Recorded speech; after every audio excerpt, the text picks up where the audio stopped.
It's time to gather loved ones together for all the holidays' best spread. Lynn's has great prices on all your favorite Thanksgiving items, from delicious turkey with all the fixings to mashed potatoes and yummy pies. We have everything you need to create your perfect Thanksgiving dinner. Whether it's cooking the traditional meal, completely store-bought, or a combination of both, your best holiday meal starts here. Learn more and start shopping today at lynsgrocery.com. Lynn's, where delicious begins.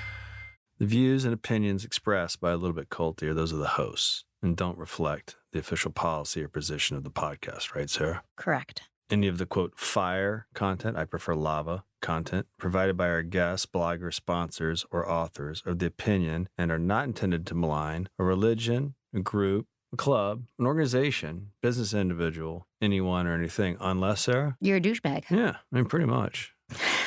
Also, we're not doctors, psychologists, or wizards. We're just two non-experts trying to make you a friendly, informative podcast based on our experience that we've turned into wisdom. Okay? Good talk. Okay.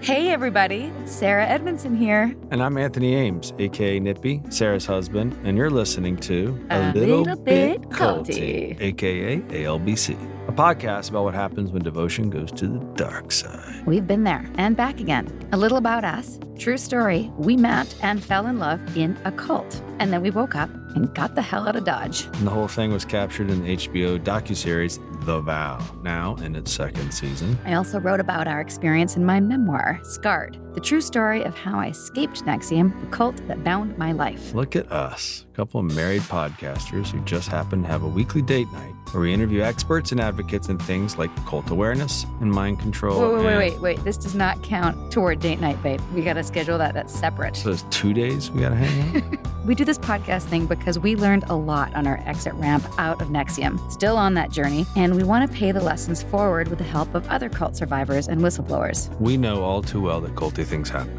It happens to people every day across every walk of life. So join us each week to tackle these culty dynamics, everywhere from online dating to mega churches and multi-level marketing. This stuff really is everywhere. The cultiverse just keeps on expanding, and so are we. Welcome to Season 5 of A Little Bit Culty, serving cult content and word salads weekly on your favorite podcast platforms. Learn more at alittlebitculty.com. Sinking down to the depths of the ocean, hanging on to it, my love. If I let go of it all, I could leave, but I know I won't.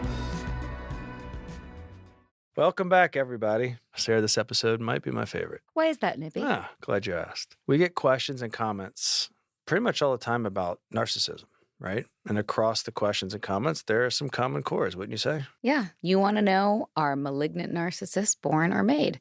When does healthy or typical self-interest cross over to hardcore narc territory? And once you've been burned or maybe repeatedly roasted by a narcissist, how do you go about healing? Good questions, which we get into. We wanted some expert help tackling these big ticket questions, so we reached out to our guest today, Dr. Ramani Durvasula. Dr. Ramani is a licensed clinical psychologist and the critically acclaimed author of several books, including Should I Stay or Should I Go? Surviving a Relationship with a Narcissist, and Don't You Know Who I Am? How to Stay Sane in an Era of Narcissism, Entitlement, and Incivility. I think our next book's going to be How Dare You? The focus of her clinical, academic, and consultative work is the causes of narcissism and high conflict, entitled, antagonistic personality styles, and the effect narcissism has on the human relationships, mental health, and societal expectations. Her work has been featured at South by Southwest, TEDx, The Red Table Talk, The Today Show, and Investigation Discovery. You can also find her on her wildly popular YouTube channel where she has accumulated millions of views on social media. Just go to @Dr. Ramani on the socials. And now she's a podcaster.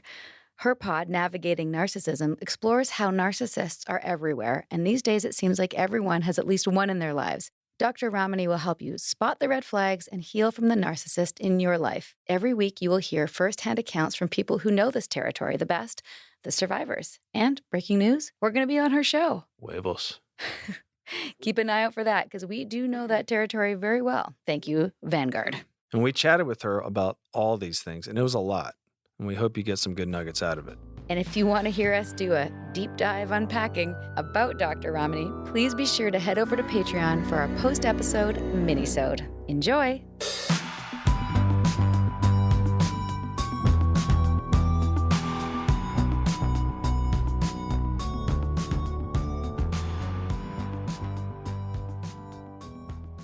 Dr. Ramani, welcome to A Little Bit Culty.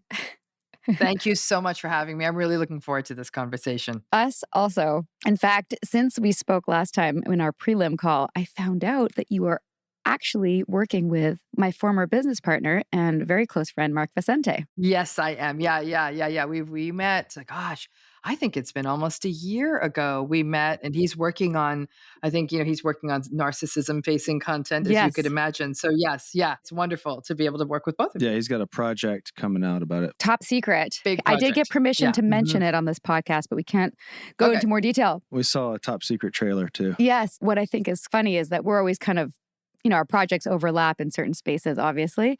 And I'm always saying, I just interviewed someone who'd be perfect, a survivor from XYZ. And I was like, have you heard of this amazing doctor, Dr. Ramani? And he's like, oh yeah, she's like the through line interview of our movie. I'm like, oh, well, I guess you're head of the game. That's really sweet. Yeah, no, I really enjoyed meeting him, and he happened to be in LA for some period of time. And so we were actually able to meet in person. Great. So it was just nice. Yeah, Amazing. yeah. That's so rare these days. Yeah. It is rare. You really, and he made a point of it. He's like, I really want to meet you in person. So we waited till the stars lined Cool. up and we're able to do it. Cool. Yeah. Mm-hmm. So we realized that you've done so many interviews and you have a huge body of incredibly helpful work out there, which we're going to be giving to our listeners as homework. They do like the homework. But since our podcast is a little bit culty, we're going to try to take your expertise and apply it more to this field that the podcast covers. Before we do that, we wondered if we could just start with like a baseline so that our listeners understand this word, narcissism, in context to the cult space and how maybe sort of breaking down like how that word is a bit overused, misunderstood, giving us a little bit of like It's been foundation. thrown out a lot in the last 5 to 6 years for reasons I think we all can speculate. Right. It really is. It is a very overused, very misunderstood, but also really important word. I think that in the anger that people have of it being overused and misunderstood, people are forgetting the potency of the word. And it is a word that gives us a lot of information if you're getting the right information. So narcissism's a personality style, right? It's not a disorder. It's a personality style. And it is characterized by certain consistent patterns in a person, such as having really inconsistent empathy. And I'm going to talk about this idea of it being inconsistent empathy. Usually we just say it's a lack of empathy. It's a little bit more nuanced than that. So inconsistent empathy, entitlement, grandiosity, validation and admiration seeking, arrogance, a need for control, a real hypersensitivity to any kind of feedback or criticism, envy of others, or they assume that other people envy them, a real incapacity for deep relationships or true intimacy, and a very externalized model of going through the world. So in essence, they set their goals on the basis of what they think the world wants them to do. Their identity is very much shaped by how the world views them instead of having a strong internal sense of self. But at the bottom line, people with narcissistic personalities are actually deeply insecure and have deep-seated feelings of inadequacy. So all of those things I'm talking about, the grandiosity, the arrogance, the entitlement, it's almost like a suit of armor that protects this really vulnerable internal piece of them that they are not even in touch with. But if anyone criticizes them, it's almost like that wound comes up and they lash out. And the reason I say inconsistent empathy is that some people will say, I met someone, but times they seem really empathic. Empathy for a narcissistic person is very transactional and it can be very performative. They use it to get what they need. So if you and the narcissist have really aligned needs, wants, or desires at the same time, you might actually feel like this is the most empathic person I've ever met. What will happen is that once that need has been served or they no longer are aligned with you, they will seem like the most cold, aloof, rejecting, or even contemptuous person. That confusion is often what keeps people in the game. So what happens is they're saying, I want to go back to empathic day. And so they bring it upon themselves. Like, how can I please them? How can I win them over? How can I get them over back to that beautiful empathy they seem to have? What they don't understand is that narcissistic people know that empathy is a thing. They also know how to use it, but it's not genuine empathy. Again, it's very performative. So all those things, insecure, arrogance, all those things, and I'll speak for me, but I imagine a lot of people have felt like that in their lives, right? What would you say it doesn't mean just because you're arrogant, you're entitled, it's a thing, and you can outgrow those things. When does it become a narcissistic thing and not just a growing pain, so to speak? Right. So that takes us almost to like, well, how does personality develop, right? Personality is part of how the central nervous system develops. And the central nervous system is sort of not really done. And I almost view it as a jello mold. I'm like, if you open the jello mold too quick, it's just going to splat on the table. You really have to wait until a person's around somewhere between 25 and 30 to say this brain is cooked, and almost a little older for men than women. But then you can pop the jello mold and you got the shape. So that's how personality works. And that's why adolescence is so tricky. Some people will say every adolescent is narcissistic. And I'm like, yeah, Yeah. kind of, because that's the nature of that stage of development. Adolescents are trying to separate, they're trying to become their own people. In many ways, they're almost trying to say, all you folks who are trying to control me, namely parents, get away from me. I'm going to do my own thing. And so I always liken to them to having clothes that are just too big for them and they're trying to fit into them. So there's lots of emotion, lots of raging, lots of figuring it out. That's adolescence. So I've told many parents, I'll say, listen, narcissism is a story that can only be told backwards, but not forward. So if you have a 17-year-old, 18, 19-year-old kid who is acting like an entitled, arrogant, oppositional, unempathic jerk to you, I'm sorry. And I really am. And then call me in 7 years and let's see where you're at. Mhm. Because in many cases, that kid is going to grow up to the demands of the world. They're going to have to learn how to behave in a workplace. Empathy is going to kick in. And now that they feel more sort of in their own skin, the parents will start seeing that empathy come back, all of that. Now, the problem is for the parents who say, okay, my 30-year-old is still the same entitled, unempathic, arrogant jerk that they were in their teens. And that's when I say you might have a problem, because now it seems that they didn't. So in other words, you can tell the story backwards. They were like that then, they're like that now. But so many people at 17 will grow out of it. So there is that. There's definitely that piece of it. Then some people say, like, what about the showboater? Like the person who's got the big ideas and they come in and they hold the stage, but then off stage, I'll ask them, what's their behavior like? This is a person who might really be able to hold the room, but then when you talk to them on their own and they're very sweet, they're very kind, they're very solicitous and self-aware and self-reflective, like they're not narcissistic. They're able to put a grandiose show on a stage, but they're also very aware of other people, not a narcissist. But that person who's up there on that stage prancing about as an arrogant, grandiose performer and is a jerk off stage, narcissist. Okay.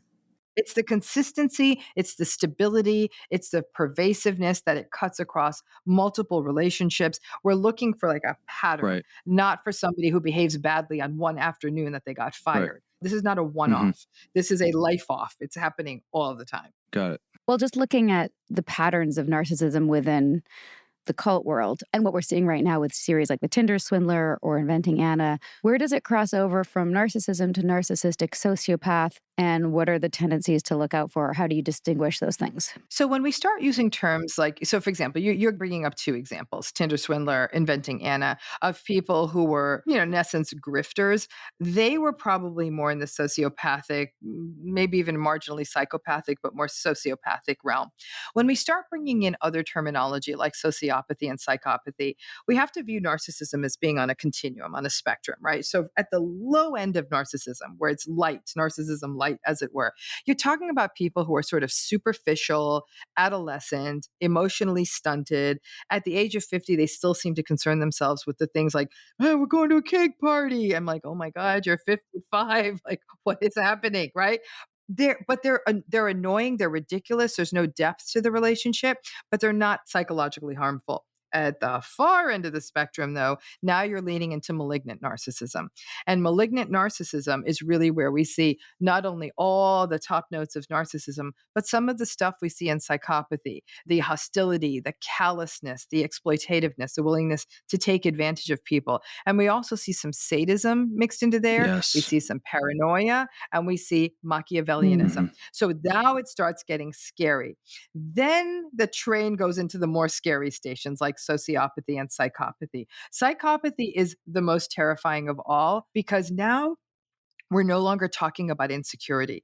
These are people whose nervous systems are very, very different. They do not get that sympathetic nervous system activation that we all get Mhm. when we do something wrong. Like we feel Right. uncomfortable. If we do a bad thing, we're like, oh, this does not feel good. We'll feel sick. We can't sleep. Psychopath can do I don't know, can rob a bank at breakfast and be having lunch with their mom and not even think about that sequence. Like they're not bothered by doing bad things. Narcissists are bothered by doing bad things. They don't want to get caught. They don't want to get publicly found out. They actually do value how the world sees them. The psychopath, it's a little less important to them. Sociopaths are a different animal. Sociopathic people are people who they're much more dysregulated than the psychopaths. So they're like the narcissist. They get angry very easily. They're your bar brawlers. They get really upset. They can be very manipulative.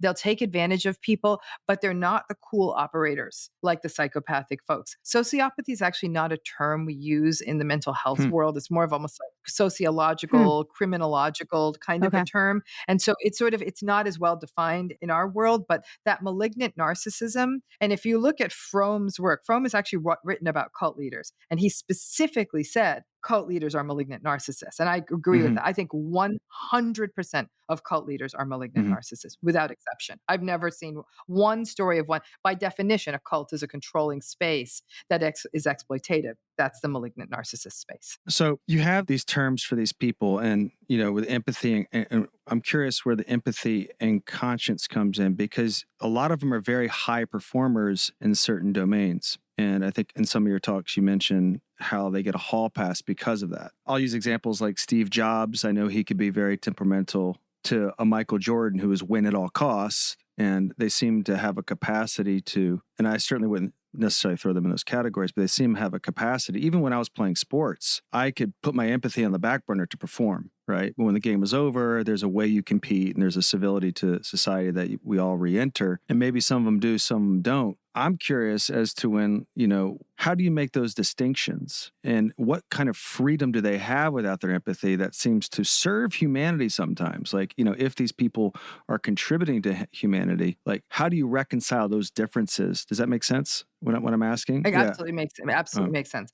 Empathy makes us very inefficient. That's a bottom line. It is like the drag coefficient on our souls. It's a paralysis sometimes because you have to work it out. I wouldn't even say it's a paralysis as much as if I'm going about my day and I see someone, a colleague of mine, is sad or upset, and I'm like, hey, let's go get a cup of coffee. Let's talk it out. And they're starting to tell me about, they're having marital problems, and I'm there for them and I'm helping them. I might have just lost an hour of my workday, and now I got to stay an hour later. I'm inefficient. Or if I say, maybe I should let that person get the promotion. They've been here longer. They're just as good at me as the position. Now I haven't thrown them under the bus because I had the inside track and could have gotten it, but I recognize they're older, they're more experienced. In fact, their family could use the money. I just lost efficiency.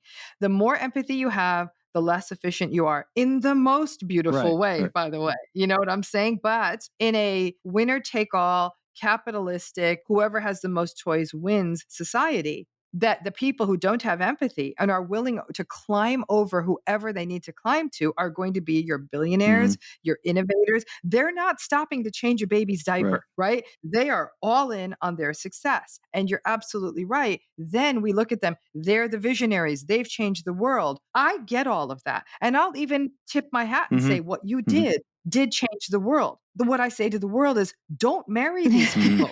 Don't get close to these people. They're not father of the year. They're not father of the year. They're not person of the year. So our problem is we're conflating too much, like separate it out. Just because a person is a great basketball player doesn't mean they're a great person.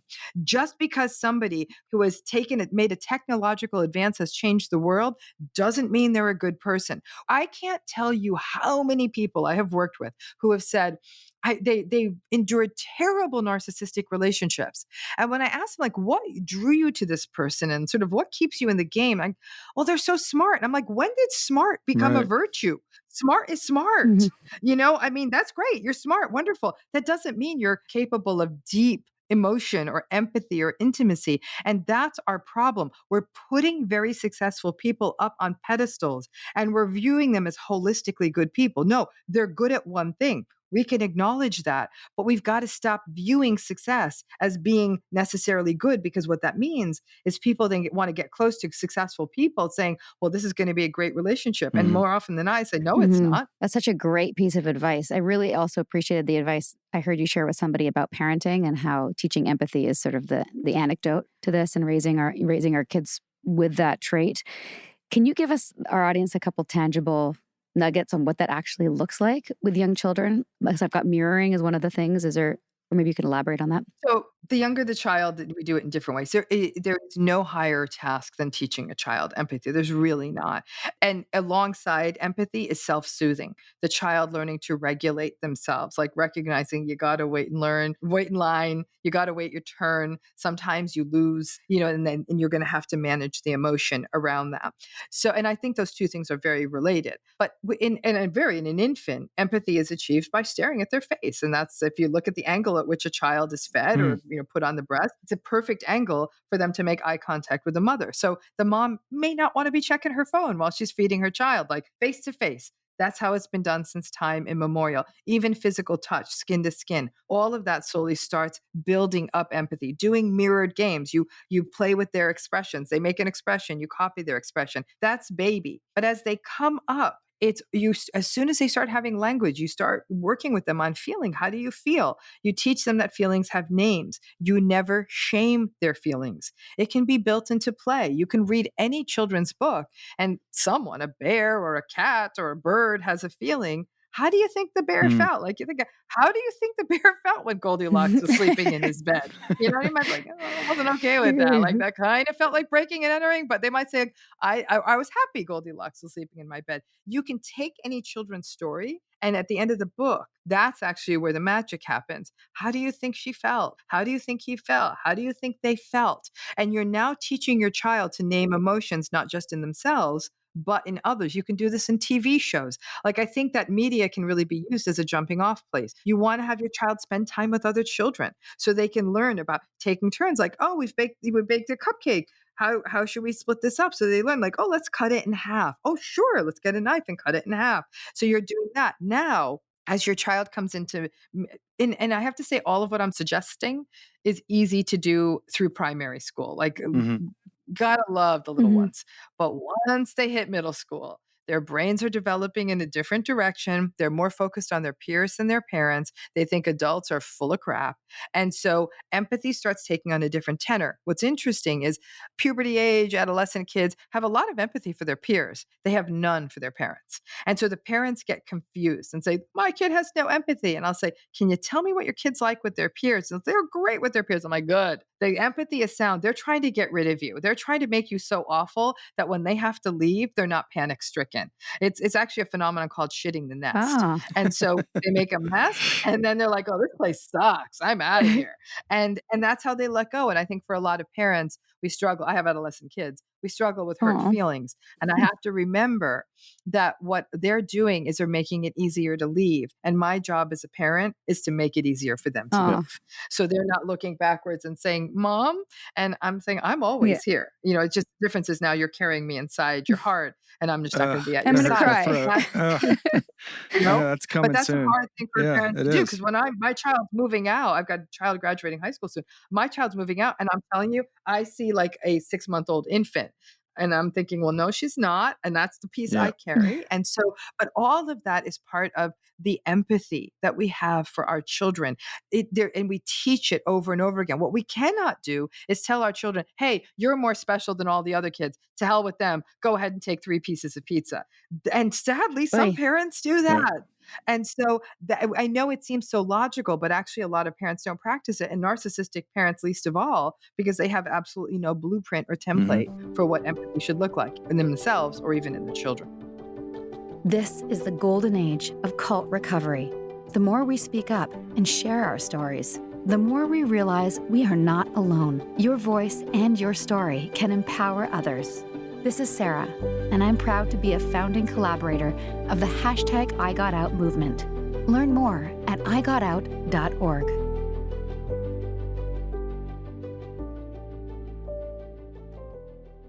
The Frankies were a picture-perfect influencer family, but everything wasn't as it seemed. I just had a 12-year-old boy show up here asking for help. He's emaciated. He's got tape around his legs. Ruby Frankie is his mom's name. Infamous is covering Ruby Frankie, the world of Mormonism, and a secret therapy group that ruined lives. Listen to Infamous wherever you get your podcasts. This episode is sponsored by BetterHelp. What are your self-care non-negotiables? Maybe you never skip leg day or never miss yoga. Maybe it's getting 8 hours of sleep. I mean, that's my personal and everyone's dream, isn't it? Well, I definitely have some non-negotiables. Like I'm in Vancouver right now and I'm spending literally as much time as I can outside in nature. Hashtag cold pools, hashtag crushing it. Nature is a non-negotiable. Not enough time in the fresh air and the trees around me, and I start to feel not great, not myself, not grounded. Therapy day is a bit like my nature walks. I try to not miss it, and I know I'm just going to feel so much better all around if I make it a priority. I get so much out of it. It helps me put my worries and anxieties in their rightful place and helps me clear my mind so I can focus on what I really need and sometimes what I don't need. Like, I don't need to be overbooking myself just because I hate to say no to people. You know what I mean? Thanks, therapy. Thanks for helping me see that. And if you're thinking of starting therapy, give BetterHelp a try. It's entirely online, designed to be convenient, flexible, and suited to your schedule. Just fill out a brief questionnaire and get matched with a licensed therapist and switch therapists anytime for no additional charge. Look, even when we know what makes us happy, it's hard to make time for it. But when you feel like you have no time for yourself, non-negotiables like therapy are more important than ever. Never skip therapy day with BetterHelp. Visit betterhelp.com/culty today to get 10% off your first month. That's BetterHelp, HELP.com/culty. Can we contact you in like 7 years when Troy's 15 for a consult? I feel like we're going to need it. You can. And, and adolescent boys often just really kind of go off into their peer spaces. Adolescent girls are a whole different kind of creature. I know I was a piece of work with I apologized to my mother. Mom, I'm really sorry. This is another apology publicly. Okay. That's the empathy, right? The empathy is like, oh, shouldn't have done that. But it's hard. I mean, your heart's always getting Right. torn. Like, I did everything for you, but I recognize what they're doing. They've made such a mess of things that goodbye just became easier for me. And it became easier for them. In some ways, their mess was the most compassionate thing they Ugh. could have done. Maybe you'll want to help them pack, Sarah. Who Maybe. knows? You never Maybe. know. You definitely want to help them pack. You're like, all right, gotta go. Like my daughter's dorm opens up on a certain day in September. Like, we could go out 4 days early. I'm sure they want. Well, talking about these childhood, the template in a healthy way is super. It's just wonderful because we really like to give our audience like these nuggets of how they can heal and make their lives better and change the patterns that they've grown up with. And one of the things I found really interesting in our cult recovery self-education is that a lot of the leaders that we were analyzing, Keith included, or people like David Koresh, is there was a consistency in what little we know of their childhood, about their childhood. There was a consistency in the way that they were raised, specifically in the lack of healthy attachment with their parents, and then how they ended up kind of becoming special through some gift and then, winning the ladies. And that was like the end for them. Have you noticed that, or have you seen any studies that would verify what seems to be a pattern? So the lack of secure attachment early in life would seem to track because it's a huge player in the development of the narcissistic personality, right? Secure attachment is everything. A child having a secure base, a place that they know is always there for them. It helps them at points of separation. It helps them learn to self-soothe. All of that stuff we're talking about empathy, it needs that attachment, that secure base of attachment as the root of it. People who are narcissistic didn't have that. Even the most overindulged, spoiled child, you'd say, well, how did they not have it? Because the parents were really good at buying things or taking them on extravagant experiences or showing up to every soccer game so they could get attention for their kid being a great soccer player. But at those early years, when it was really about the consistency and the availability, they weren't available. And so that's how attachment happens. Attachment doesn't happen because you show up to your kid's soccer game. Attachment happens because in those earliest years, the caregiver is consistently available. So that part doesn't surprise me at all because that's often a forerunner of narcissism. Now, it's not the case for everyone. Some people don't have a secure attachment. They just end up not becoming narcissistic, but very anxious adults. So it's not a slam dunk. And that's the challenge. The story can be told backwards, not Right. forwards. So we'll always have that insecure attachment in their backstory.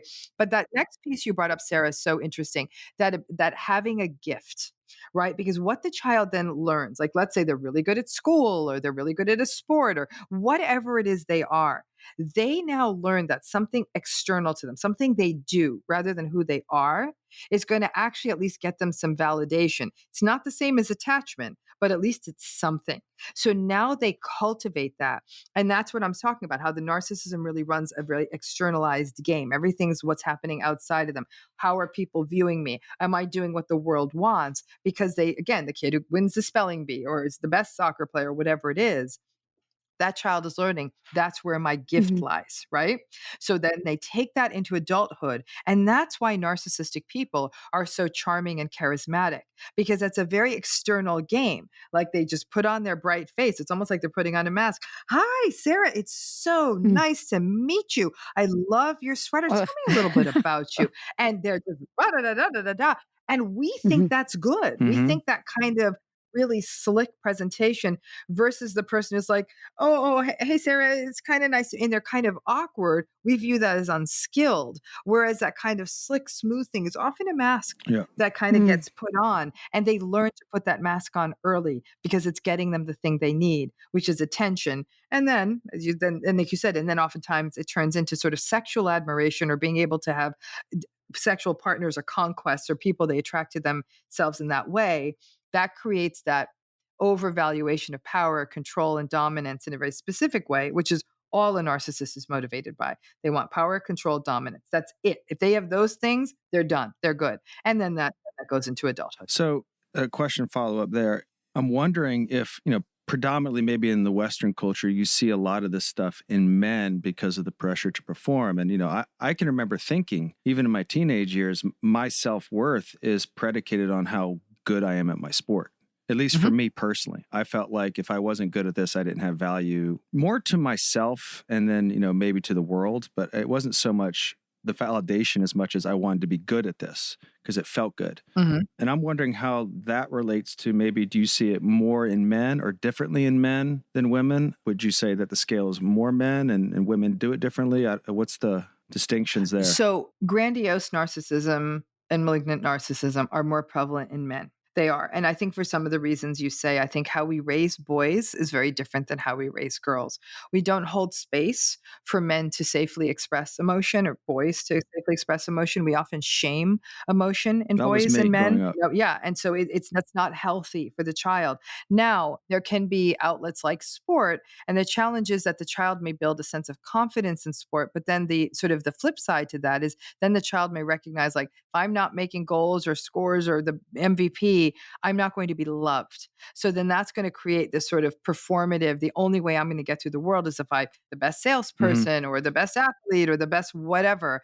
And I think that, and again, because we view men through a more financialized lens, like they're going to need to be providers and all that. We still, even though obviously women are very much in the workplace, Well, it's reinforced by our culture. Yeah. reinforced and it's valued. It's also Yes. valued. It's beyond reinforced. It's incentivized. And in girls, there's more space held for emotion. There's more focus placed on affiliation, and that human relationships for girls and women serve a more sort of emotionally supportive space. That's not the case for men. It's not how they're socialized. Doesn't mean they're not capable of it. Obviously, they're capable of it. But if it's consistently shamed and it's devalued, they're not going to do it. Now, here's where it gets interesting with gender. You might see more narcissistic, more men are in the grandiose narcissism world, malignant narcissism world, but not so in the vulnerable narcissism world. Talk about vulnerable narcissism. The gender distribution's equal. Now, vulnerable narcissism has all the same bells and whistles, the lack of empathy, the entitlement, grandiosity, that list stays the same. But the difference is in the vulnerable narcissist, it's expressed more through a victimized, passive aggressive, resentful, petulant, sullen, like the world hasn't been safe to me. I wasn't born with a trust fund. How does anyone expect me to get ahead? Everything's unfair. And why should I go to college? The professors are morons. I'm smarter than them. It's a lot of that grudging kinds of stuff. And people who are higher in vulnerable narcissism, you see higher levels of sort of sad mood, even sometimes full-blown depression, social anxiety. So they're not as socially skilled. They're not the charming, charismatic narcissist. But they don't have empathy. It's all about their victimhood. And if they're going through something, they don't care what someone else is going through. Their entitlement is things like, why should I go to college? I'm smarter than all of the teachers. And so in the vulnerable narcissist, you might even see more of sort of a failure to launch. And there's more of a rejection sensitivity in the vulnerable narcissist. So when you really see their anger come out is where they feel like they're being rejected or even abandoned. But in that presentation of narcissism, we see that to be similar across genders. So the story is a bit more nuanced than is it more men than women. It really comes down to the subtypes and all of that. Okay, so it's more of types than it is quantity. It is. And then that socialization is, so let's say you have a girl who, again, has that insecure attachment or the anxious attachment in childhood and doesn't feel valued and isn't seen and doesn't feel like she's enough, it's more likely that for her, her narcissism is going to be almost more of a life's not fair. Why should I try? Nobody Got it. likes me. So it looks different. And that's why many times narcissism in women is missed. It looks more victimized. That's interesting. Mm. Would you say that it's predominant in Western culture? And the catalyst for that question for me comes from, I read this book a while ago, The Subtle Art of Not Giving a Fuck. And there's a part of it where he talks about how he went on a date with someone in Russia and how he was doing kind of a persona of getting to know the person, and the person just wasn't buying it. And they were like, do you want to date? Do you want to go out? And they were like really direct. And he's like talking about the Russian women. And he went to a professor to discuss it. And the professor was like, that's because people there need to know who they need to trust right away. And the niceties of culture don't fly in a Russian culture in the way that they're nurtured in the Western culture.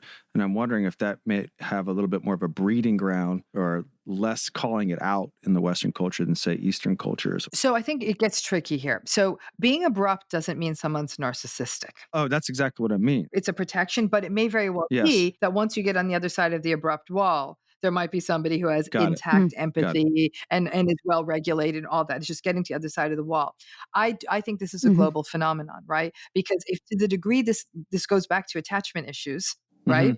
That attachment issues present in all For sure. cultures. And I think that when we throw the cultural piece on top of this, and the argument I and other theoreticians would make is the more authoritarian, the more capitalistic, the more stratified, and the more patriarchal a society, the more narcissists it's going to beget. Because what it's doing is it's basically, you've now sort of codified the idea Right. that some people are better than others. And that sort of societal dismissal of entire groups of people creates a societal narcissism, which then in the more privileged people in those societies, they're going to be very dismissive. And that will happen in a family system as well. So I think, and at this point, I'm going to be honest with you, that seems to describe most cultures in the world. I hate it. And when you have, it may not even be authoritarian, but it may have a culture where they're like, no, we're also warm and fuzzy, but it just so happens that a very small handful of people hold all the money. That's going to beget narcissism too. And this has obviously become a real passion for you and the big part of your life, it appears. If you could wave a magic wand and manifest your ultimate goal in terms of education and recovery from narcissistic abuse, what would that be, or what would that look like? It's a complicated answer because at one level, what I'd like to see is more accessible, informed services for people who've gone through narcissistic abuse. Because I think the mental health field has not caught up. Right. We are not recognizing, because usually when a person comes in with an issue, we're like, they're anxious, they're depressed. We talk only about the person in the room, which is ridiculous because we exist in all these interpersonal spaces. But the unwillingness of many therapists to acknowledge like, their spouse is narcissistic. Let me teach them that they're with somebody whose personality is not going to change. And they need to make their decisions accordingly. The field is uncomfortable saying that the narcissists aren't going to change. That's a bet. They're not going to change. Every so often, a unicorn gallops through the valley who is a changed narcissist. But it's right. Why? Well, they would, because at some point, though, their lives get blown up. Their lives get blown up enough. Some of them will say, okay, I can't live like this. But then they find the change is almost too difficult to make. But that said, to your magic wand, I'd like to see a world where there were informed services, accessible services available to people healing from it, number one. Number two, I'd like to see us starting to talk about this with younger and younger kids. Yeah. When I've tried to pitch talking about narcissism to high schools, they're like, that kind of feels negative.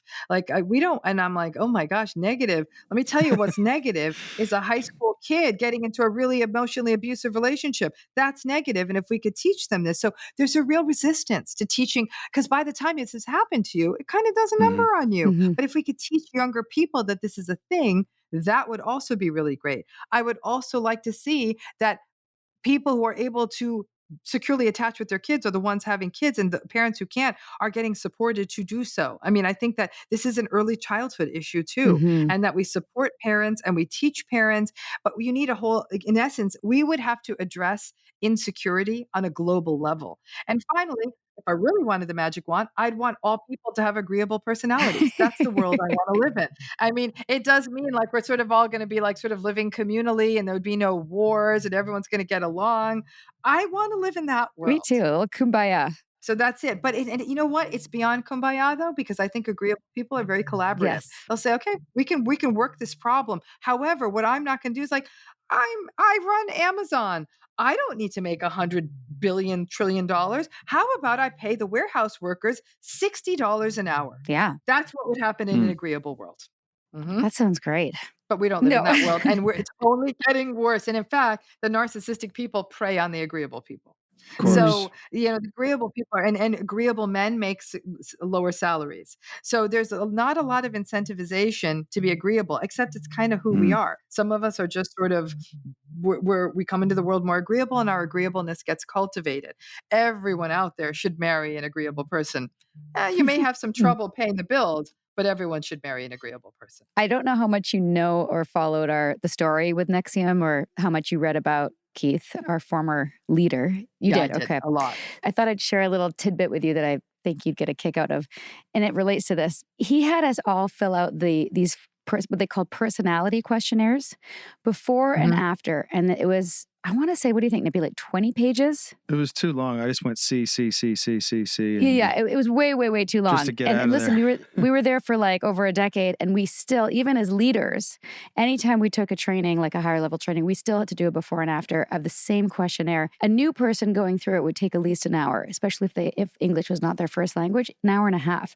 Very specific questions, true and false statements, A/B questions, a number of different formats. And first of all, after the first one, I just hated filling it out because it was very redundant, but it's very tedious. And what we were told is that these tests were being sent to an outside source to analyze so that they could actually be looked at from a scientific point of view. Great. Peer review. Amazing. Now, not only did we find out that they never left the building when we left, but it always bothered me that we were the success program and the papers were clearly photocopied from different things and cut and paste and then put together again. Like it wasn't even one format. Do you know what I mean? Like it was one page looked like it was Xeroxed from something. And anyway, it was just messy. We found out later, like if you type in personality questionnaire narcissism, the questions that I found on the internet were word for word what was in this, at least one section of this questionnaire. Paste. Wow.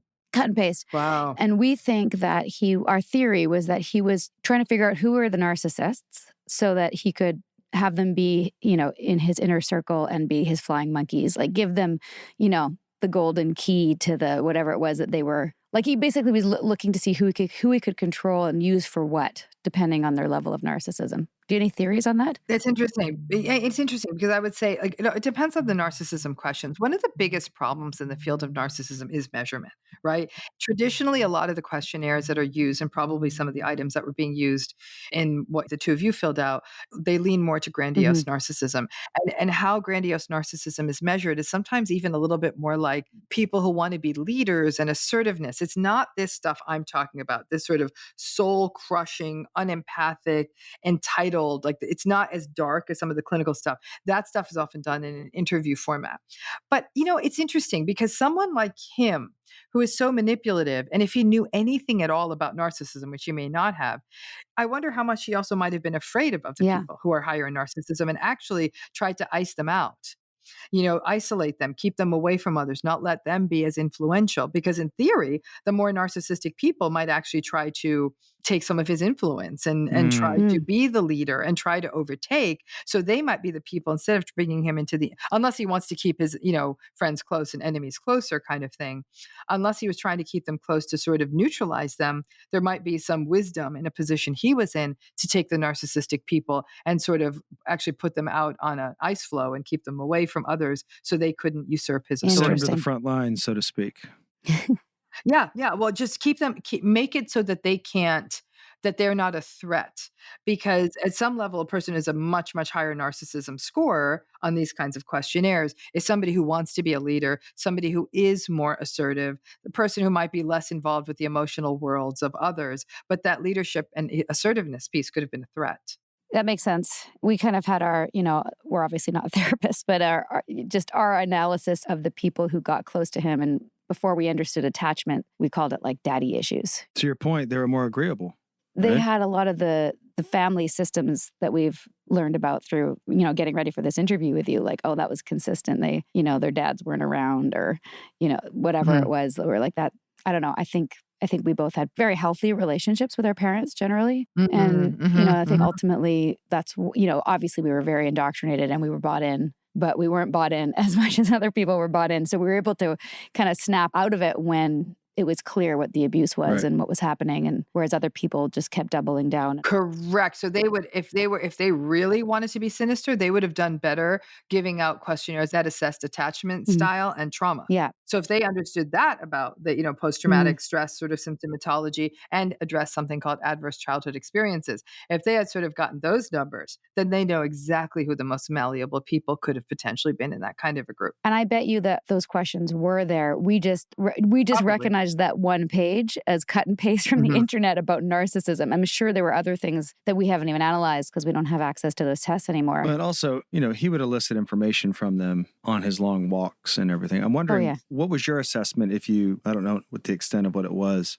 but what did you think of what you've seen? When you heard about this debacle? Immediately the reason I was drawn to it is like, wow, here we have a malignant narcissist, possibly a psychopath, predator. I want to listen to the story. Yeah. That's what drew Mhm. me in. Was wanting to, because anytime there's a story like that, I just want to see how it played out. And the whole thing tracked. In some ways, his story is interesting for how uninteresting it is. Right. You know what? Yeah. I totally agree. You know what? If you put a bunch of ingredients in a cocktail shaker, Yeah. that's what you get. Like his history, his intelligence. Again, that sort of smarmy salesman thing Mhm. he's got going on. That's sold, and then he took it into the sort of the personal growth market, and then and there's this piece. And you see this in yoga cults and a whole bunch of different cults where that sexualized piece is the piece where he started recognizing, like, because he's kind of a short, dumpy Yeah. looking Mhm. guy. He's not kind of, he is. Yeah, okay, so I'm just trying Yeah. to be kind. Short, dumpy looking guy. Nobody would look at this guy twice, right? And yet here he's getting the attention. And I was looking at this movie and I'm like, my God, these people are absolutely gorgeous. So these absolutely gorgeous, intelligent women are gravitating to him. He hit Yeah. the mother lode. And at that point, one thing we do know about narcissistic people is they're what we call very reward sensitive, meaning that dopamine for them like kind of gets them worked up. That's why you see a lot of problem gambling in narcissistic people. It's why they like stimulant drugs like cocaine. They like rewards. They like prizes. They like putting plaques on their wall, and they like sex and sexual attention.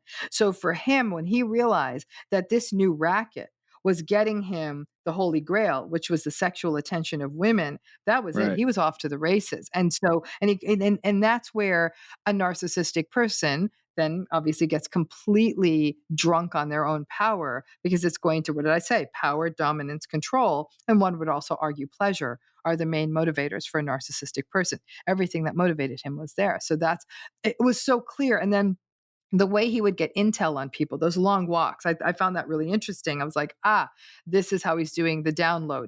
Narcissistic people are notorious for being able to, they seem so curious about people. And so many people out there have never had somebody deeply interested in them from childhood. Their parents, most people's parents were relatively disinterested in them.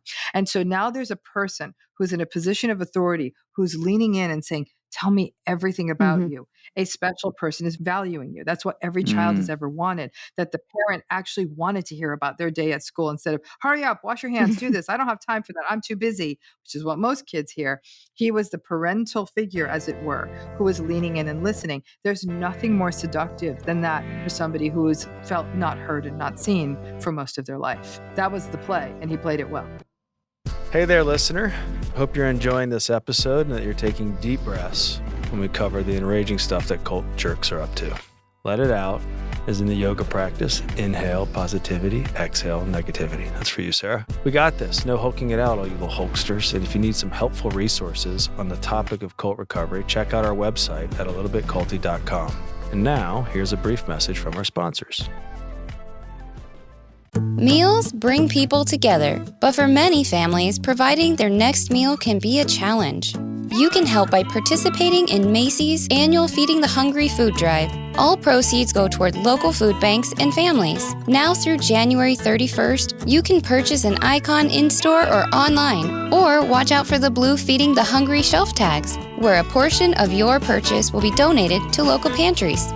Together, we can combat hunger in our local communities at Macy's. This episode is sponsored by BetterHelp. What are your self-care non-negotiables? Maybe you never skip leg day or never miss yoga. Maybe it's getting 8 hours of sleep. I mean, that's my personal and everyone's dream, isn't it? Well, I definitely have some non-negotiables. Like, I'm in Vancouver right now and I'm spending literally as much time as I can outside in nature. Hashtag cold pools, hashtag crushing it. Nature is a non-negotiable. Not enough time in the fresh air and the trees around me, and I start to feel not great, not myself, not grounded. Therapy day is a bit like my nature walks. I try to not miss it, and I know I'm just going to feel so much better all around if I make it a priority. I get so much out of it.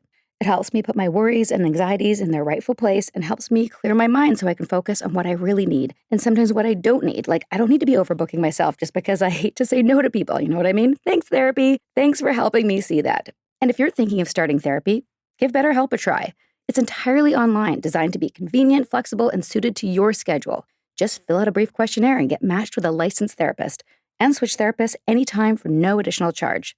Look, even when we know what makes us happy, it's hard to make time for it. But when you feel like you have no time for yourself, non-negotiables like therapy are more important than ever. Never skip therapy day with BetterHelp.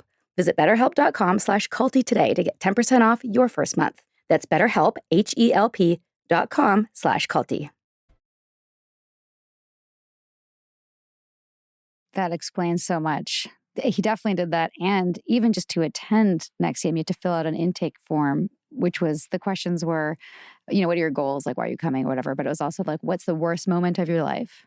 What's your worst decision of your life? Who's your best ally and who's your worst opponent?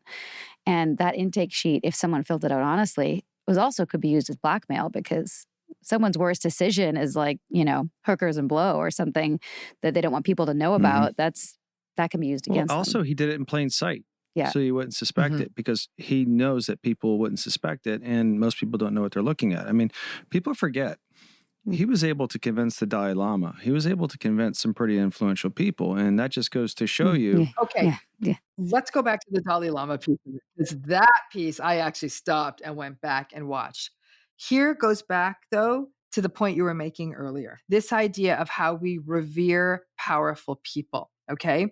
And I have to say, maybe this is I really respect His Holiness, but I do think that even the Dalai Lama probably could use a session with me on narcissism because I see him getting played all the time. I really do. And I'm sorry, there's no Buddhist. I was raised Hindu and I was raised Hindu, like mom was in it, and I'm sorry, there's no Bhagavad Gita, there's no Buddhist scripture out there that is going to say, like, you got to have your game on. I would say that there's some wisdom here in sort of knowing your enemy.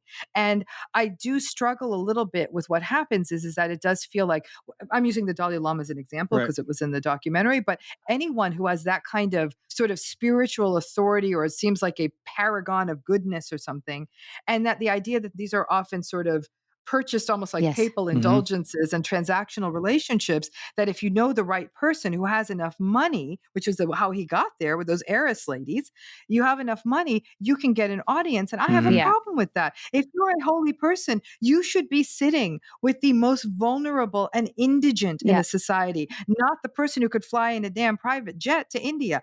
I struggle with that. So that what happens is then there is this messaging to the world of like, oh, if somebody is spiritually evolved as the Dalai Lama is seeing this person, the danger to that. And I have to tell you, the Dalai Lama has sat with some really evil people.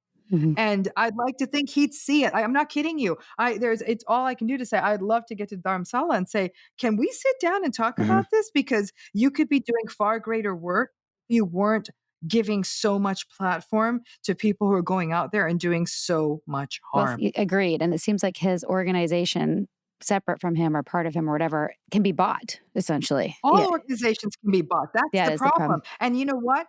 Everyone getting bought, I don't have, listen, that's the world and it is what it is. But the problem is that the virtue that is given to some organizations and that then leads people to no longer trust their instincts, Sarah. So people say like, he can't be a bad guy if this guy is signing off on him, but he sure feels like a bad guy in his gut. So what do survivors do? They say, it's got to be me. I've got to be the one that's wrong. And how do I tell people, no, actually, they paid for that audience. And nobody is acting as the narcissism patrol at the sort of at the gateways of all of these seemingly evolved people. That was certainly us. I mean, that was us in, what was it, 2009 or 10 when he came, where, I mean, we had it was a many stamp of problems approval. there. All my doubts. It was like, all my doubts at the time were like, okay, this guy. Dilemma. Same with, allegedly there was a training on Necker Island with Richard Branson. Same thing. If these people are validating us, or even when there was a study that apparently we cured Tourette's, which I don't think we did, but all of those things, when I was still in it, was like, okay, validating. We're in the right direction. We're going in the right direction. We're part of something good, because couldn't be part of something bad, because then of course we're stupid, and then the shame was, there was so much shame around everything that Keith did to make us feel less than, not enough. Same as I would imagine in a one-on-one relationship with a narcissist. But so this is where I go to like my hopeful question or something like that, because I look to leaders in the past, and I think some of them got it right. Some of them are, they got parts of it right. You're never going to have the perfect leader or whatever. But for me, when I look at the template in history, and I was a history major, and I'm interested just in leaders and why they're leaders and how they do it. I look at like the 60s that gave us like the Kennedy brothers, Robert and John and Martin Luther King. And it seems that, I played a speech for Sarah last week, and it had us both crying because it seemed to come from an empathetic place. And I look at John Kennedy in particular as a person who, while he probably bought the presidency through clandestine means, seemed to empathize a good balance of understanding the power that he had and spoke from a place of empathy and principles. Now, I don't know how narcissistic John Kennedy was, because it seemed like he had a sexual appetite that he couldn't control, but that was also maybe because a lot of the drugs that he was on because of his Addison's disease. And so it's, oh my goodness. It's complicated. And then, but you hear Martin Luther King and you hear things about that. So what's the balance? And like, how do you, I don't think people should put all their trust into a leader, but there seems to be people that do embody these things, or at least try to embody these things, the balance of empathy and power. And are you hopeful that person can emerge, or is it one person, or is it a movement? It seemed that the 60s were that movement, and look what happens when that movement gets such an inertia. It feels like it has to be stopped. If that's indeed, what happened, we'll never know the nuances of it, but it seems that there was a movement that the principles of the American idea were starting to gain some inertia, and they literally got shot. The challenge there, though, becomes like, here's what's interesting. There's actually some really interesting literature showing that not only is empathic leadership possible, it works. It's profitable. I totally it's agree. Better outcomes for the populace, everything. It's possible. Now, the problem is that the United States and politics in the United States is a shell game, right? It's bought and paid for. And so this idea that leaders are being elected for the good of the populace, them days are over. I mean, even as I filled out my ballot, I live in California, and I'm just sort of like, oh my gosh, this is like, this is like a continuum of psychopathology, and I'm trying to choose the least pathologic person. I have very little regard or belief in the majority of politicians. Part of that is how, again, it's a gamed system. It's a transactional system. There are lots of levers being pulled in back rooms by people. I mean, I don't want to sound as sort of conspiratorial, like cabals of people, but they're kind of cabal-y. I got to tell you, like these are organizations of people who have a lot of money and want to maintain a certain status quo. That said, I think in the political realm, especially in the United States politics, I don't see how we're going to create that shift that easily, because it is such a power game. I do think, though, in some small local politics, we do sometimes see people trying to step up and do the right thing. You might see this at the level of school boards, small town politics. There are people out there who are really go into this well-intentioned. I think you can even see this in business leadership, of people who are really trying to say, okay, we're trying to live by these ideals. We're trying to, through leadership, ensure that all boats rise with the rising tide, kind of thing. That's empathy. That's empathic leadership. It's not always easy. And what's interesting is where you have a disconnect. Let's face it, the way John Kennedy ran his private life, I have to believe his wife was hurt by how he conducted himself. Maybe rich people have affairs and that's just how they live their lives. But by all reports, she was hurt. And so there was some empathy chip missing there. One would say it was the time, it was privilege, it was entitlement. I don't know. You see a young woman who was thrust into a really 31 public years role, old. 31, and handled it with grace, and there's hurt on her face, and he chose not to recognize it. There was some empathy missing there. There's no two ways about it. She suffered.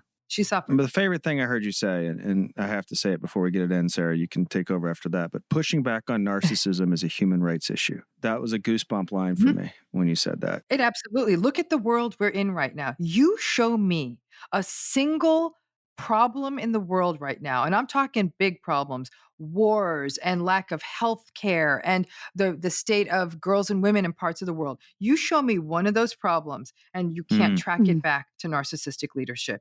Every single case of that. It is an absolute lack of empathy for the most vulnerable people in a society, and a person using a position of power and inborn privilege to maintain their sense of power, dominance, and control, and viewing human beings as disposable. That is the root of all of it. Ugh, And goosebumps. we're not pushing back on it. In fact, a lot of people are saying, like, well, they're all different kinds of personalities and we shouldn't judge. I'm judging. I am judging that the way we treat an individual is how we treat the world. That's where our podcasts overlap. I think that like that's our shared mission. It's slightly different content, but I know that you, if you feel comfortable sharing, we can cut it out if you don't. But you have a podcast also, a burgeoning podcast. Tell us. Yeah, burgeoning podcast. I wish I had a release date for you. Yes, it's a new podcast coming out called Navigating Narcissism. It's an opportunity to hear from people in all kinds of different stories of people who've been through narcissistic relationships, what the stories look like, where the red flags are, and how they navigated it and where they ended up. And more importantly, what can we learn from it?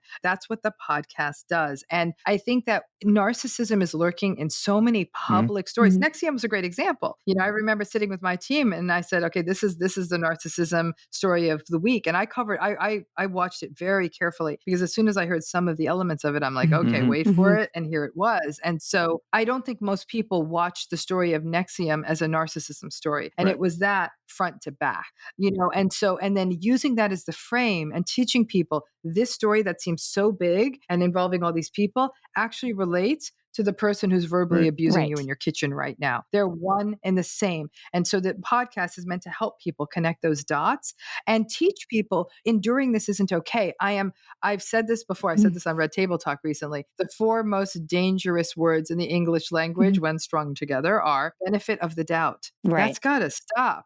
Like, why am I not giving you the benefit of my doubt? Like, your behavior is a problem. It doesn't mean I'm going to cut and run, but you better believe my boundary just got really thick and high, and I'm distancing myself a little bit.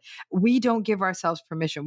And people judge us. The enablers step in and say, "What are you doing?" Or give them a chance. Or who do you think you are that you get to stand and be so uppity? I'm like, how come we just don't allow people to say, "This doesn't feel comfortable. I don't like this," and let them step away? In fact, we often encourage people to walk towards their perpetrators. I have a problem with that. No, I do too.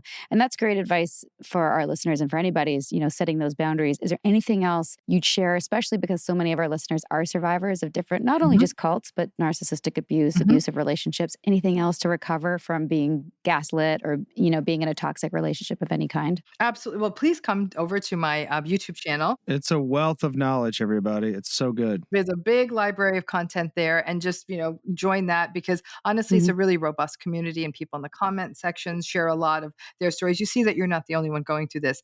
I also have a subscription healing program for people who want to do more of an intensive deep dive into sort of like it requires a lot of journaling, and there's a Q&A, and there's a workshop every month and all of that. And if you just go to my website, which is drramani.com, you can sign up. And it's, for some people, it's an adjunct to therapy. For some people say, listen, it's for this amount per month. It's an affordable price point for me to just be able to like stay on top of this. There's a community platform that's closed. Only the people in the program can get in it. So it's a safe space, which we we monitor multiple times a day. So I have that. And then if you go to my website, you'll find my books and you'll find my various kinds of other recommendations I have for content out there. You can find me lots of places talking about narcissism all the time. Huge library. It's so good. We're going to put your website. I have a resource page because people are always reaching out asking for help. So I'll put it on our resource page. And I know your books are on Audible. And is there anything else that you want our audience to know? I have one. Oh, yeah. Okay. Sorry. When you go on social media, I think you see a lot of this stuff, Twitter or whatever. And it seems to me a lot of people don't know what they're looking at. And it seems like a lot of these so-called movements that are going on right now, what I call the maligned fringe movements, are really people who are traumatized. And a lot of the solutions seem to be, these kind of linear solutions to spiritual trauma problems, and they don't know what they're looking at. And then people feel like they're not heard, and then they start canceling you for not hearing them and all that stuff. And it seems just like a whole shit show of, if people just understood they were looking at trauma and had the empathy that you're talking about to looking at it, and not necessarily trying to get them louder voices or whatever, these things could be solved in a week. No, it wouldn't even be a week as much as they could be solved, in the sense that the cycles I'm trying to see people end are the cycles of self-blame. But it's hard to end the cycles of self-blame when social media and the media at large are always raising up the narcissistic people as sort of examples of how to live. Or even in a world, listen, we live in a world where inflation is terrible.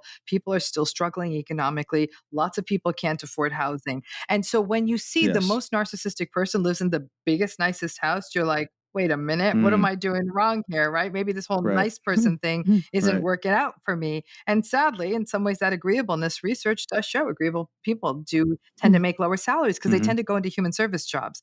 Therapists, teachers, helpers don't make money. People who hurt people make more money. And so when your economy is organized that way, that's the struggle. And so I think, unfortunately, there's a lot of people out there who are sort of exploiting the vulnerability of people who've been through these relationships. I completely agree with you.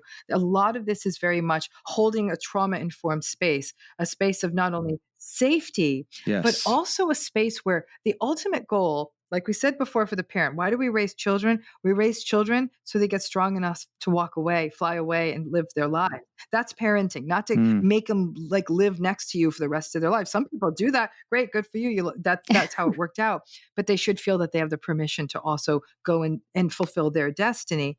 It's very similar in therapy, that for the goal for me in working with a client is for them to now feel that they feel committed in their choices. They feel confident. Like, I'm trying to build up an independent and autonomous person. My job is great when people leave because they feel ready to go out into the world, right? I'm not trying to keep them on a chain. And so that's what we want people to be independent and autonomous and be able to feel safe in the world. And that's the problem right now. A lot of people don't feel safe. And the more we have personality styles like narcissism holding important and leadership positions, the less safe the world is. And that's the world we live in right now. It feels, I don't mean literally unsafe. I mean, it's a psychologically unsafe world right now. Right. And what you described is like the opposite of a cult, which of course breeds dependency. They want to keep people loyal, keep people in, keep people broken enough and not enough so that they stay and keep buying more and more classes or whatever it is that they're peddling. And to isolate them from the world and say, we're better. Yes. Because it's We're better. ultimately, the ultimate goal is to feed the cult leader's ego. Right. And not only is that happening through validation, the belief that the cult leader holds all the truth, that everybody outside of the cult doesn't have the truth. And then, and it gets monetized, then that's just merely a source of power. Right. Money's power. So it gives them more power. It allows them to sort of secret themselves from the world and do what it is they need to do. I will tell you, when I saw the outcome of NXIVM and the trial and how it went my immediate reaction was absolute relief. And it wasn't just relief that this guy is going to jail. It was the relief that all survivors feel when we see those rare moments of justice. Yeah. I was convinced that Keith Raniere would not receive a penalty that was, commensurate with what he did. I really was convinced that. I was even glad to see his enablers took some hits too, because he needed those enablers to be able to be propped up. They were complicit. That trial was the kind of outcome that actually gives survivors that wholeness that only justice can deliver.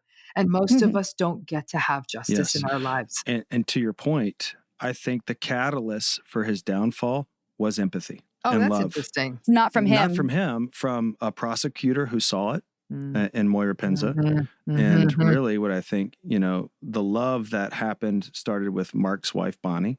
Bonnie, yes. Oh, yeah. Yeah, absolutely. And, that kind of Mark, she put it to Mark. And it's like, this is that. And then Mark went to Sarah. And then, he risked it all to tell me. I came in and did my, but you see did that my scene part. And that was the ripple effect of love and empathy, I think. That was a ripple effect. But also Bonnie to me was such an important person in the story, because In many cases, I wish everyone had like a Bonnie friend in their lives if they have a narcissistic relationship, that one friend that comes up to you and says, "This isn't right. What I'm seeing here, not okay." Yep. And many people don't have that one person No. who takes the risk to step up. And then she told her partner, and he, instead of rejecting her, like you said, the empathy, he was willing to hear her. Most people, when they speak truth about these relationships, other people invalidate it because it's such a challenge to their worldview. And then he Yeah. took it to you, and you were willing. So you're right. It's an empathy chain. But Mhm. for most people, that chain gets clipped right at the very beginning. And you don't even have someone like Bonnie who's really willing to roll up and say, the emperor's not wearing any clothes. Right. And this is beyond the emperor's not wearing any clothes. Quite Not only the literally. emperor not, yeah, emperor's literally not wearing clothes and it harming other people. This Right. isn't right. And I have to tell you, even in my world, when I have an organization and groups I've worked with, certainly not at this absolutely perilous level you were at with Nexium, but in smaller scale issues, when you are the messenger, you are really viewed as a problem. Oh gosh, Yeah. there's Ramani. Why do you Yep. have to be so difficult? Why can't you give people a chance? Oh, your narcissism thing, la la la la la la la. And it's what I do, and I'm at an age where I just really no longer care what people think of It's me in that great. way. But earlier in my career, it mattered to me more, and Mhm. I'd keep my mouth shut. And there's a point at which, and this is hard when I often do leadership training for folks, and people are coming up in their careers. I say, everyone's like, well, how can we make it work? How can we make it work? I'm like, sometimes you can't make it work. Mhm. Sometimes you got to walk away. Yep. When it's that Mhm. toxic, you've got to do that. And I think so much of the rhetoric out there is like, how can we meet them halfway?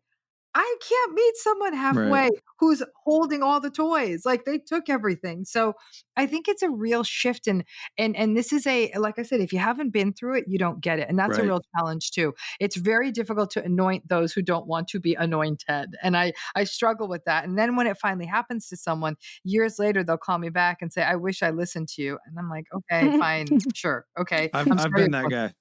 yeah. Mhm. A I lot of wish I people have listened been to you. that person. Yeah. I wish I'd listened to you. And I've been labeled a cynic. I've been labeled a bitch. I mean, I've been called every name in the book because basically I'm saying there's no Santa Claus. Nobody wants to be that person. Mhm. I was going to ask you about your colleagues and what it's like in the position that you're in, and if you get pushback. All the time. Thank you for All the answering. time. All the time. And I have to say, you need only spend 1 hour in a room with a survivor who's been broken by someone narcissistic to say, I'm Mhm. not, you need you sit with that human pain long enough. You're not going to care what if there's pushback saying, just Right. because you make the rules doesn't mean you're right. That this is Right. not this is not okay. And we've got to find a way to work with survivors and bolster them again, whether it's in a cult like, Mhm. and every narcissistic relationship is a cult. It's a cult of two, but it's a cult, Mhm. and so when Yeah. you can see it, and that's the level of manipulation being used, and understand all those techniques when it's happening to someone in real time, I really want people to say, aha, I got it. And maybe one day, long after I'm gone, there'll be a narcissism detector. The language will come in and a little device will beep and they'll be like, sequence of language. And I think Right. AI, that's not beyond the pale. I think at some point AI will be able to detect the language Interesting. patterns that people with these personalities use, and then they'll beep away. We've had this in the last couple of episodes. I don't know if you can see this bullshit button, but Nippy and I, Yeah. when we like, for example, read the response that Teal Swan had, she posted on her blog, her response to the media out about her right now. Now we do this. Warning, bullshit alert. So that's how we have to like find our ways to laugh and stuff. I don't think it'll become an ongoing sound effect in our podcast, but I think that would be great if that existed in the world more. 100%. I really do. I mean, I think that if we, and listen, people would just be even more Yeah. savvy consumers. Capitalism is actually is incumbent on people being played by narcissistic people, because if we didn't feel insecure and we didn't fall for the gaslighting, then we wouldn't buy Yeah. stuff. Like, no, that pair of shoes is not going to make you happier, or that it's that idea that a thing or something you pay for is going to be this sort of soul healing experience. People get to that point, don't get, again, gaslighted by a sales pitch or something like that, but the economy is actually going to take a hit. So I always say, if we dismantle narcissism, we may be dismantling capitalism. I don't know that anybody's Wow. ready for that yet. That sounds like another episode maybe on your podcast. Yeah, that's a big one. But then then you start getting all the then you get canceled by the capitalism crowd, and it's all Then very we'll go- messy. So steps. let me get started first before I start taking Yeah, before baby steps, before I start Start taking down small. institutional structures. So, Well, the yes. world needs more people like you, and we were so, honored that it was actually one of our listeners connected us. Oh, that's awesome. I'm Yeah, so and glad to hear that. I think it was Amy. I have to go back and look at the email chain, but we're very grateful for that. We're grateful for your time. Thank you so much. Yeah, it's just like such a treat. I can't wait to meet in person when we're in LA next. Please come to LA. Please find me. And also, thank you for what you do. Your experience, and you had such a raw experience in the vow. And I remember thinking like, wow, that is really courageous to put your story and your vulnerability out Mhm. there. And that's where healing happens. That I'm going to put my vulnerability out there, no matter how the world judges me. This is how I'm going to heal. And you did that. And I think a lot of people, some people learn, some people don't. And like I said, you can't anoint those who don't want to be anointed. But many people learned, and I thought it was really quite. I mean, I watched it twice. The gift is wisdom, and if we can articulate it and stay in our lane, I think we're doing our jobs, and then it's been worth Yeah, it. it's great. You said something in an interview that really stuck with me. I thought I knew all the Khalil Gibran quotes, but you said, out of suffering have emerged the strongest souls, and the most massive characters are seared with scars. And just want to let you know that I've had my brand removed. Oh, that's wonderful, Sarah.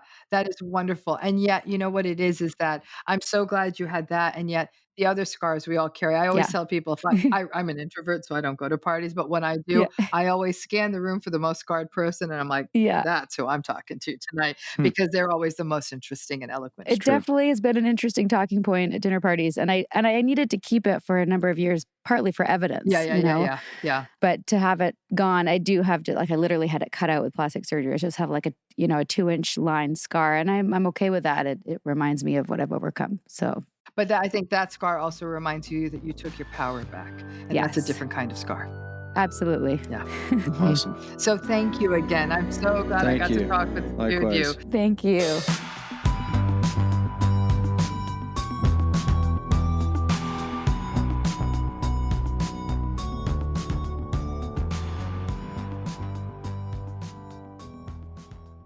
So that was the doctor dropping some serious knowledge on how to deal with narcissists, Sarah.